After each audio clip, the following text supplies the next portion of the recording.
Hello, welcome back to my channel. अगर आप मुझे इंस्टाग्राम पर भी फॉलो करना चाहते हैं तो आप ऋतु कुमावत 312 पर जाकर मुझे फॉलो कर सकते हैं। तो ये रही थोड़ी काम धंधे की बात। तो अब आते हैं मेन मुद्दे पर। तो आज मैं आपके साथ 5 से 6 छोटी-छोटी मेरी कहानी आपके साथ शेयर कर रही हूँ। तो सबसे पहले आप पल्लू से फेस कवर वाला देख लीजिए, क्योंकि ये बहुत ही सही होता है यार। अलग से दुपट्टा लेकर चलना नहीं पड़ता, पल्लू लिया और बांध लिया। पर इसमें ये है कि ट्रांसपेरेंट हो तो आप हंसोगे, रोओगे, मुँह बिगाड़ोगे, सब दिखाई देगा।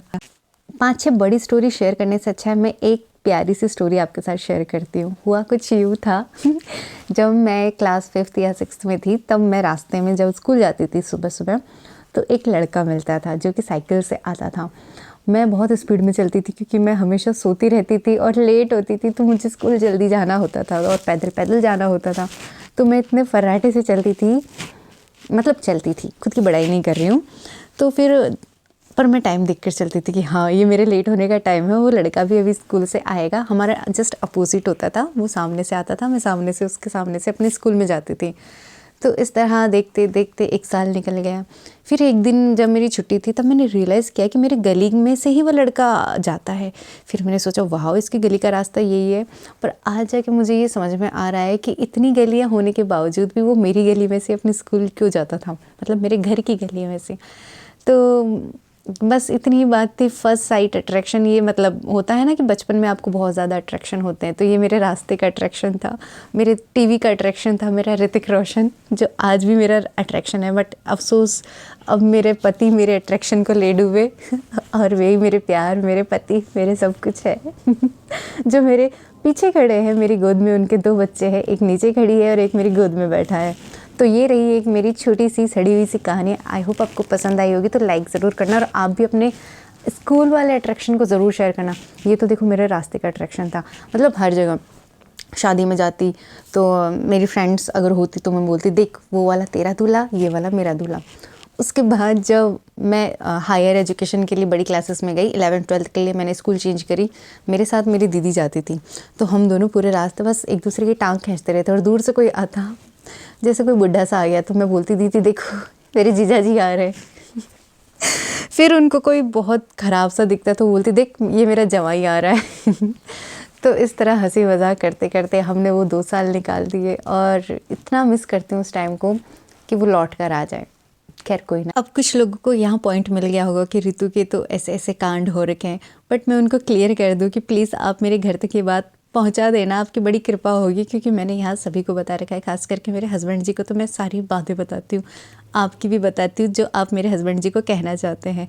तो आप चिंता मत कीजिए, ये तो मेरे जीवन के कुछ खट्टे मीठे पल थे जो मैंने अपने आप में ही बिताए थे, किसी से शेयर नहीं करे। बस हस्बैंड जी से मैंने सारी बात शेयर करती हूँ क्योंकि उनको बताना ज़रूरी है। कल को उनको किसी और से पता चलेगा तो उनको दुख होगा ना और ये बात मैं उनसे भी कहती हूँ कि आपकी जो बात हो आप वो मुझे बताओ, दूसरे से पता होगा तो मुझे ज़्यादा दुख होगा। आपकी कोई बात बुरी से बुरी भी होगी तो हम दोनों निपट लेंगे, तीसरा कोई आ गया तो उसकी खैर नहीं है। चलो कोई ना, इसी तरह हमें जीवन बिताना है। और ज़्यादा सर्दी लगे तो इस वाले फेस कवर से आप अपने आप को पूरी तरह कवर कर लीजिएगा, क्योंकि सर्दियाँ आ रही है। हाथों में भी कुछ नहीं पहन रखा हो तो अपने हाथों को इसी के अंदर डाल ली, जैसे कि एक कंगारू अपने बच्चे को अपनी गोद में छिपा के कूदता रहता है, इधर से उधर उधर से इधर। इसी तरह ज़्यादा सर्दी लगने पर अपने आप हाथों को लीजिए और कछुए की तरह उसको अपने शॉल के अंदर दबा लीजिए। ये तरीका इतना खुफिया है कि जितने खुफिया तरीके से हम अंदर जाते हैं उतने ही आसानी से हम बाहर भी आ सकते हैं। और इसी तरीके में जब हमने गांठ लगा दी है ना, तो आप इसको एक जैकेट की तरह भी वेयर कर सकते हैं। देखिए मैंने कुछ नहीं किया, जब जस्ट बाहर निकाला था अपने सिर से, और उसको आप इस तरह से अपने डालकर एक सुंदर सी जैकेट बना सकते हैं। हुआ ना 2 in 1 यूज़, फेस कवर का फेस कवर हो गया और ऐसे एक सुंदर सी जैकेट बन गई। तो आप इस बारे में मेरे दिमाग की क्या बड़ाई करना चाहेंगे? ओह मैं बहुत ज़्यादा शर्मा गई। आप मेरी इतनी तारीफ़ भी मत कीजिए, मैं तो हुई इतनी इंटेलिजेंट खैर कोई ना, दुष्ट लोगों से बच कर रहना चाहिए। अभी मेरे हस्बैंड जी आ गए हैं जो मुझे छेड़ रहे हैं, मेरा नाम बिगाड़ रहे हैं। उनको बहुत मज़ा आता है मेरा नाम बिगाड़ने में। साथ ही साथ उनके दोनों बच्चे भी उनके पास बैठे हैं जो उनकी हाँ में हाँ मिलाते हैं अब मैं सोच रही हूँ उनसे कैसे बदला लूँ। उनके दोनों बच्चे उनकी भीड़ बोल रहे हैं और वो दरवाजे पे खड़े खड़े मुझे परेशान कर रहे हैं, बोल रहे ओह मैडम वीडियो बना रही है, अब मैं आपकी वीडियो को बिगाड़ूंगा। मैंने कहा रुको, आपको मैं बताती हूँ आप मेरा वीडियो कैसे बिगाड़ोगे खैर ये हल्की फुल्की नोक-झोंक हमारे बीच में चलती रहती है। हमारे बच्चों को हम इसलिए शामिल करते हैं ताकि बच्चों को पता रहे कि उनके मम्मी-पापा वास्तव में इतना झगड़ते नहीं, बस खुद से ही हँसी मज़ाक करते हैं। सो वीडियो पसंद लगा हो तो लाइक ज़रूर करना।